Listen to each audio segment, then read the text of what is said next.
नमस्कार दोस्तों, मैं गनीता राय आप सभी के बीच में फिर से। आपने मेरी इससे पहले वाली वीडियो देखी होगी जिसमें मैंने आपको बताया कि आप अपने छोटे बच्चे की एग्ज़ाम की तैयारी में किस कुछ बातों का आपको ध्यान रखना है। अब ये मेरी नेक्स्ट वीडियो आई है दोस्तों कि जिन बच्चों के बोर्ड के एग्ज़ाम है, 10th के, 12th के, 11th का बच्चा भी ये वीडियो देख सकता है, 9th का बच्चा भी देख सकता है, 8th का भी देख सकता है, प्लस 7th का भी देख सकता है।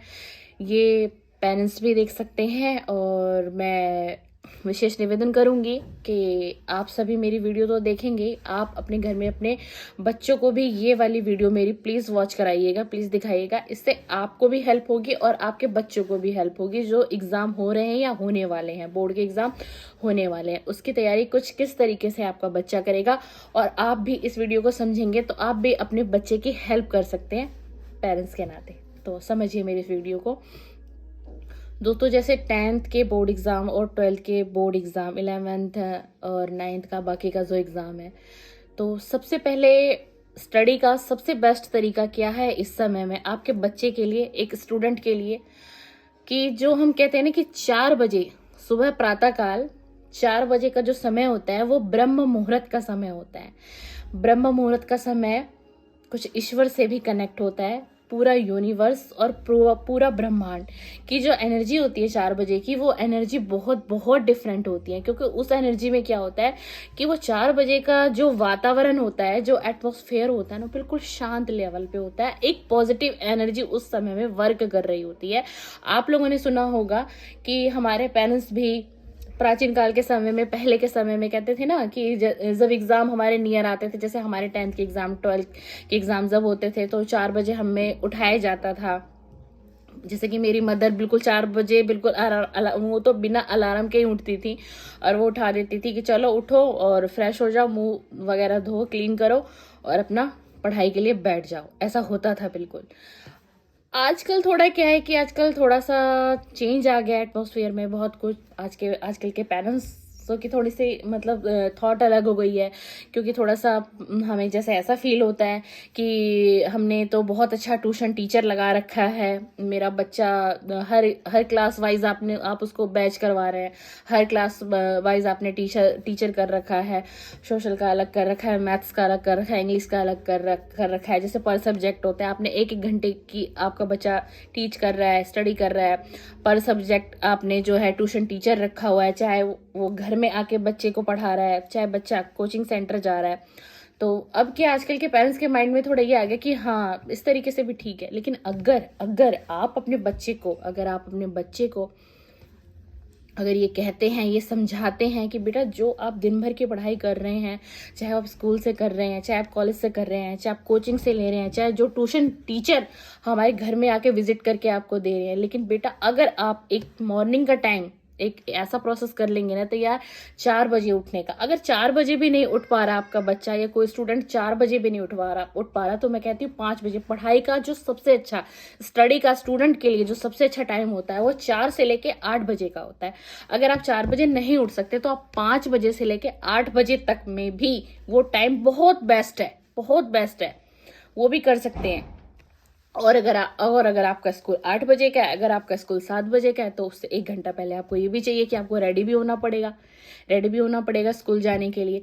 तो आप उस हिसाब से मैनेज करिए। पर अगर मेरे दोस्तों, अगर आप 4 बजे अपने बच्चे को समझाते हैं, और जो स्टूडेंट मेरी इस वीडियो को देख रहे हैं अगर वो 4 बजे उठते हैं और इस तरीके से अपने स्टडी को आगे बढ़ाते हैं ना, तो एक तो आपका पूरा दिन, पूरा डे इतना एक्टिव जाएगा, एक अलग की एनर्जी लेवल आपके अंदर होगी। और पर उसके लिए आपको क्या करना होगा, अगर आपको 4 बजे उठना है तो फिर आपको नाइट का भी टाइम टेबल बनाना पड़ेगा, आपको रात को भी टाइम से सोना पड़ेगा। आप लास्ट 9:30 और उससे भी अगर लास्ट तो आप 10 बजे तक आपको सोना ही पड़ेगा। तभी आप 4 बजे, तभी उतने टाइम का जो दौरान होगा उस पीरियड में आपका टाइम पूरा होगा, किसका, आपकी नींद का प्रोसेस पूरा हो जाएगा। फिर आप 4 बजे कंफर्टेबल बिल्कुल उठ सकते हैं। तो इस तरीके से आप अपने बच्चे को थोड़ा सा समझाइए। बच्चे को अगर आप गाइड करेंगे तो बच्चा बिल्कुल गाइड होगा। उसके बाद मैं स्टूडेंट से कहना चाहूंगी, जो 10th, 12th के, 11th के, 9th के जो स्टूडेंट है, अब मेरी वीडियो तो अब आपको मिल रही है, अब जैसे कि आपका जैसे पिछला एग्जाम होता है ना, अब आप ध्यान रखिएगा जो आप इस बार एग्जाम देंगे उसका आप क्वेश्चन पेपर संभाल के रखिएगा। वो क्वेश्चन पेपर आप संभाल के रखिएगा, वो आपको नेक्स्ट ईयर में 100% काम आएगा। आपको बड़ा अजीब सा लग रहा होगा कि ये कैसा आंसर है कि जो हमारा ये एग्जाम होगा मैम ने कहा कि उसका क्वेश्चन पेपर संभाल के रखिएगा। बताती हूँ, उसका भी एक बहुत बड़ा लॉजिक है। आपने इस बार एग्जाम दिया क्योंकि पिछला क्वेश्चन पेपर हर बच्चे के पास नहीं होता है। हमारा एग्जाम क्लियर हुआ, हमने उसको फाड़ा और फेंक दिया। अब ऐसा नहीं करना है। अब क्या करना है, अब जो आप एग्जाम देंगे, जो आपका क्वेश्चन पेपर होगा, आप उसको घर लेके आइएगा, एक फाइल में लगाइएगा और संभाल के रख लीजिएगा। फिर जो आपका नेक्स्ट ईयर का एग्जाम होगा, आप अगले स्टैंडर्ड क्लास में गए, जो नेक्स्ट ईयर का एग्जाम होगा, आपको मैंने क्वेश्चन पेपर इसलिए कहा रखने के लिए कि जो आपका पिछला क्वेश्चन पेपर होगा और जो आपकी नेक्स्ट क्लास आएगी, आप उस पिछले क्वेश्चन पेपर को, जो आपके नेक्स्ट क्लास का जो पहला एग्जाम होगा, उसमें आप उस पिछले क्वेश्चन पेपर से आप अपनी बड़ी अच्छी तैयारी कर सकते हैं, बहुत अच्छी।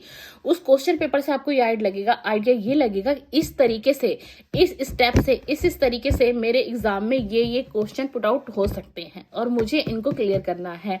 इसलिए मैंने आपको कहा कि आप पिछला क्वेश्चन पेपर जरूर संभाल के रखिएगा। ऐसा नहीं है कि अगर आप 9th में है और अब आप नेक्स्ट 10th क्लास में चलेंगे तो क्या 9th के कुछ क्वेश्चन ऐसे सम होते हैं जो 10th के बोर्ड के एग्जाम में भी आते हैं, बिल्कुल डेफिनेटली आते हैं। और अगर नहीं भी आए तो आपने पुराना क्वेश्चन पेपर रखा संभाल के, वो पुराना क्वेश्चन पेपर आपके माइंड को बहुत सारे आइडियाज देगा कि इस तरीके के भी क्वेश्चन पुट आउट हो सकते हैं। तो मुझे इसकी नॉलेज होना चाहिए। मैं ऑलरेडी 10th के बोर्ड के एग्जाम में प्रिपेयर होना चाहिए। और दोस्तों 9th के कुछ क्वेश्चन 10th में आएंगे, डेफिनेटली आएंगे। जब आप एग्जाम क्लियर करेंगे ना तो आपको मेरी बात याद आएगी कि हाँ ऐसा कहा था। 9th के कुछ क्वेश्चन 10th में बिल्कुल डेफिनेटली आएंगे और आते ही हैं। इसलिए मैं कहती हूँ कि किसी भी स्टैंडर्ड क्लास का बच्चा हो, पुराना क्वेश्चन पेपर उसको फाड़िए मत, उसको घर लेके आइए, एक फाइल बनाइए, उस फाइल में उसको रखिए। वो आपके नेक्स्ट ईयर के एग्जाम में काम आएगा। वो आपके एग्जाम की नेक्स्ट ईयर की तैयारी कराएगा और बहुत अच्छे तरीके से तैयारी कराएगा।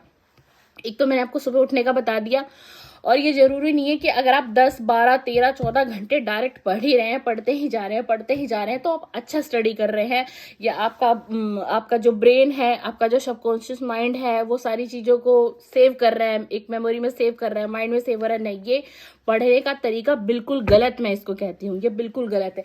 आप 6 घंटा पढ़ना चाहते हैं आप पढ़िए, आप 8 घंटा पढ़ना चाहते हैं आप पढ़िए, आप 10 घंटे भी रीड करना चाहते हैं स्टडी करिए, लेकिन उस स्टडी के बीच में आधे घंटे का ब्रेक चाहिए। मैं हर पेरेंट्स को कहूंगी, अगर आपके घर का कोई बच्चा ऐसा है जो 12-12 घंटे, 10-10 घंटे कंटिन्यू सिटिंग करके वो पढ़ता ही रहता है, वो किताबों में उलझा रहता है, नहीं, उस बच्चे का ब्रेन थक रहा है। वो बच्चा धीरे धीरे वो बीमार भी हो सकता है, क्योंकि वो कंटिन्यू, उसका फोकस सिर्फ टीचिंग पढ़ाई स्टडी के ऊपर है। वो बच्चा ब्रेक नहीं ले रहा। अगर वो बच्चा ब्रेक ले रहा है तो वो बच्चा भी इतना ही ब्रेक ले रहा है कि उसको हाँ थोड़ा सा वॉशरूम जाना है या फ्रेशन अप होना है, वो 5 मिनट में फिर अपनी टेबल पे आ जाता है, नहीं, अपने बेड पे आ जाता है, नहीं। और स्टडी का सबसे अच्छा तरीका कि आप कभी भी स्टडी कर रहे हैं ना, एक टेबल आपकी होनी चाहिए। वो टेबल आपकी ऐसी होनी चाहिए कि उस टेबल पे कुछ भी एक्स्ट्रा ऐसी चीजें नहीं होनी चाहिए। या आपकी फाइल होनी चाहिए, या आपका बुक होना चाहिए, या आपका पेन होना चाहिए, पेंसिल होना चाहिए, कुछ भी जो आपके स्टडी से रिलेटेड है, उस टेबल पे सिर्फ वही चीजें होनी चाहिए। ये नहीं कि आपने वहां पे आपने जो है कुछ रख दिया, कुछ खाने पीने का सामान रख दिया, कुछ एक्स्ट्रा अदर चीजें रख दी, इससे आपका माइंड डाइवर्ट होगा। आपकी अपनी टेबल है ना, आपकी स्टडी की टेबल है, तो वो टेबल स्टडी के ही अनुसार उसको बनाएंगे। और जो कुछ बच्चों को मैंने ये देखा है कि बेड पे वो अपनी बुक्स वगैरह लेके रीड करते हैं, क्वेश्चन आंसर करते हैं, मतलब पढ़ाई से रिलेटेड कुछ भी करते हैं, बेड पे कभी भी आप नहीं पढ़ पाएंगे। आपका फोकस कंसंट्रेट नहीं हो पाएगा। क्यों नहीं हो पाएगा? क्योंकि उस बेड पे आपके बुक्स के अलावा और भी अदर चीजें होंगी, कुछ कपड़े भी हो सकते हैं, कुछ खाने पीने का सामान भी हो सकता है। तो इससे क्या होगा, इससे ये होगा कि आपका ध्यान डाइवर्ट होगा। तो बेड पे बिल्कुल भी नहीं पढ़ना है। अगर आपको स्टडी करनी है तो आपके पास एक अपना टेबल होना चाहिए। जरूरी नहीं है कि अब टेबल, मैंने बोल दिया था कि हाई फाई ही टेबल चाहिए, नहीं, कोई भी नॉर्मल सा आपका टेबल है जिसपे आपकी 2 बुक्स और 2 कुछ भी बुक्स वगैरह आ जाए, कुछ पेन आ जाए, अगर इतना छोटा सा भी है तो भी बहुत अच्छा है। इस तरीके से आप स्टूडेंट को मैं कहूँगी आप इस तरीके से तैयारी करिए। और एक बात का ध्यान रखिए कि माइंड पे एग्जाम आने के बाद बच्चों के माइंड पे ये हो जाता है कि हाई एग्जाम आ रहे हैं। मतलब बच्चे अपने दोस्तों में भी, अपने फ्रेंड्स में भी, बच्चों का स्कूल जाते वक्त, स्कूल के अंदर भी सिर्फ यही टॉपिक रहता है, एग्जाम आ रहा है, हाय मेरा एग्जाम कैसे होगा, मेरे नंबर अच्छे आएंगे या नहीं आएंगे। मेरे अगर नंबर अच्छे नहीं आए ना तो मेरे पापा मुझे बहुत डांटेंगे और मेरी मम्मी मुझसे बहुत नाराज़ हो जाएंगी। मेरी कोई पोजीशन आएगी कि नहीं आएगी, पता नहीं मैं कैसे कर पाऊंगा, मुझे कुछ समझ में नहीं आ रहा। मैंने तैयारी तो अच्छे से की है, क्या मुझे और किस किस तरीके से तैयारी करनी चाहिए। ये मैं वो बता रही हूँ जो फ्रेंड सर्कल में ये बातें डिस्कस होती है, क्योंकि बच्चा ऑलरेडी एक प्रेशर में है। अब इसमें क्या कहना, पेरेंट्स का क्या काम है। जैसे मैंने अपनी पिछली वीडियो में बताया कि छोटे क्लास के बच्चों के लिए मैंने वो वीडियो बहुत छोटी सी शॉर्ट बनाई, क्योंकि वो छोटे बच्चों के ऊपर थी। ये थोड़ी सी लॉन्ग बनेगी। और पेरेंट्स का इसमें फर्ज किया है, देखिए आपका बच्चा आपको नहीं कहेगा कि हाँ मम्मा मेरे माइंड पे बहुत ज़्यादा प्रेशर है, मैं एग्ज़ाम कैसे क्लियर करूँगा, मेरे मार्क्स अच्छे आएंगे नहीं आएंगे, मेरी परसेंटेज अच्छी आएगी नहीं आएगी, 10th में मेरा मतलब कैसे होगा।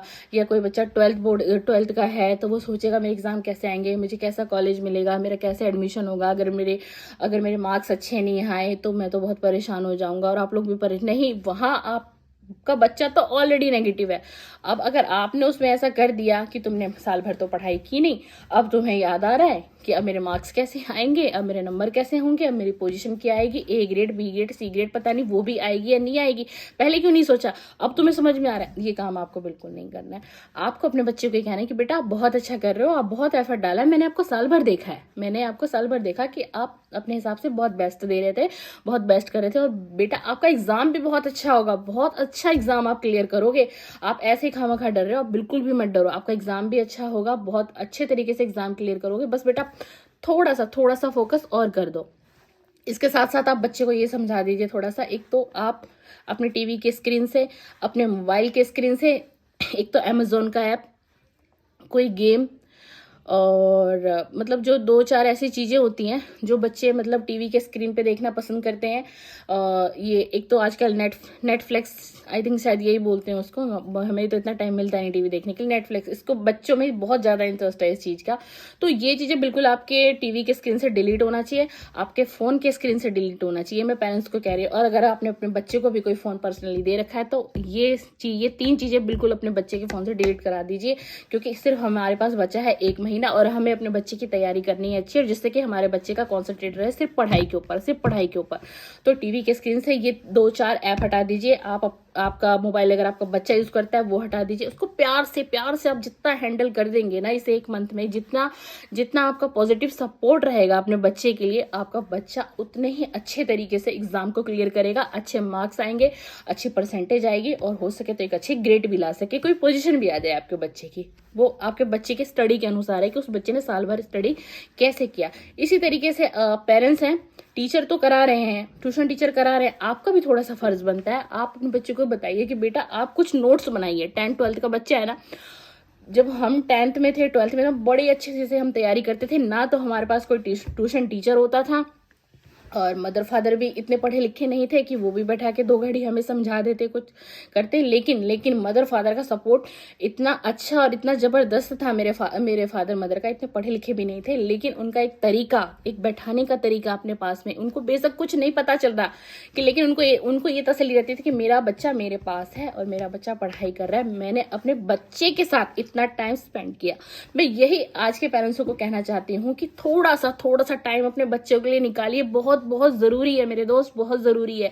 मात्र अगर आप आधा घंटा भी अगर इस समय में, एग्जाम के समय में अपने बच्चे को दे देते हैं, अगर आप उसके पास सिर्फ बैठ ही जाएंगे ना, तो भी उसका आत्मबल बढ़ेगा, उसका विश्वास बढ़ेगा, और उसको एक बहुत अच्छा सपोर्ट मिलेगा। उसको लगेगा मम्मा मेरे पास बैठी है, डैडी मेरे पास बैठे। कोई बच्चा मम्मी से अटैच होता है ज्यादा, कोई बच्चा अपने फादर से अटैच होता है।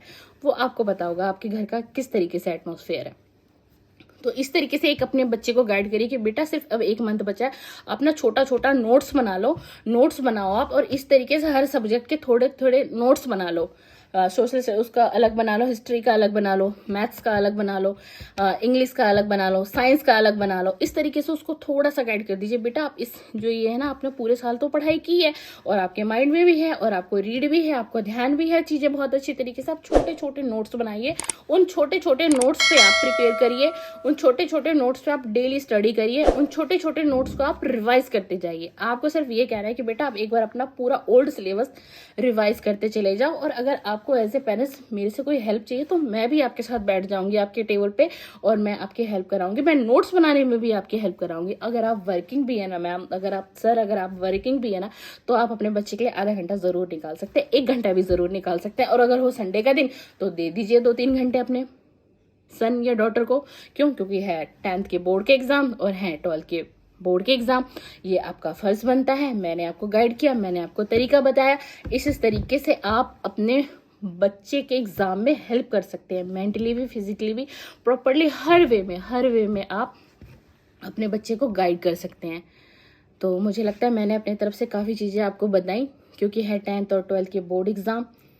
और थोड़ा सा एक चीज़ और कहूँगी कि थोड़ा सा बच्चे के खाने पीने पे ध्यान रखिएगा। इस 1 से 1.5 मंथ में आप बाहर का फास्ट फूड अपने बच्चे का बिल्कुल बंद कर दीजिए। जो भी वो खाता है, burger, pizza, momos, French fries, other मतलब बहुत सी ऐसी चीज़ें होती है ना फास्ट फूड, नूडल्स वगैरह, आप घर में सात्विक तरीके से कुछ ऐसा भोजन बना दीजिए, कुछ चटपटा सा बना दीजिए, कुछ स्पाइसी।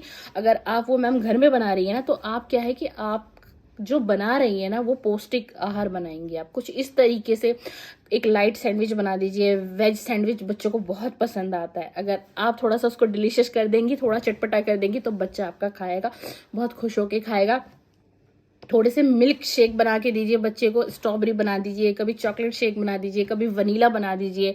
अब खुद घर में भी आप प्रिपेयर करके दे सकते हैं अपने बच्चे को, क्योंकि इस टाइम पे थोड़ा खाने पीने का ध्यान भी रखना है। ये नहीं कि मैंने कहा कि बाहर का सब कुछ बंद कर देना, फास्ट फूड नहीं चाहिए, तो ये नहीं। अब आपने अपने बच्चे को आदत दे रखी है, बच्चे का मन ढूंढेगा उस चीज को, और आपने एकदम से उस पर स्टॉप कर दिया, तो ये भी नहीं चलेगा। आप घर में वो चीज बनाइए और उसको कहिए बेटा 1 से 1.5 महीना जब तक आपका एग्जाम है ना, प्लीज बेटा मैं आपको जो खाना है ना आप मुझे बताइए, मैं आपको बना के दूंगी। या फिर अगर आप है वर्किंग और आपके घर में कोई, अगर आपकी मदर इन लॉ है या कोई आपकी सिस्टर है या कोई भी घर में तो होगा ही ना, तो आप उनको थोड़ा सा समझा दीजिए कि थोड़ा थोड़ा इसको खाने पीने के लिए बीच बीच में देते रहना। जब ये इसका पढ़ाई का वक्त हो उससे थोड़ी देर पहले इसको दे दो।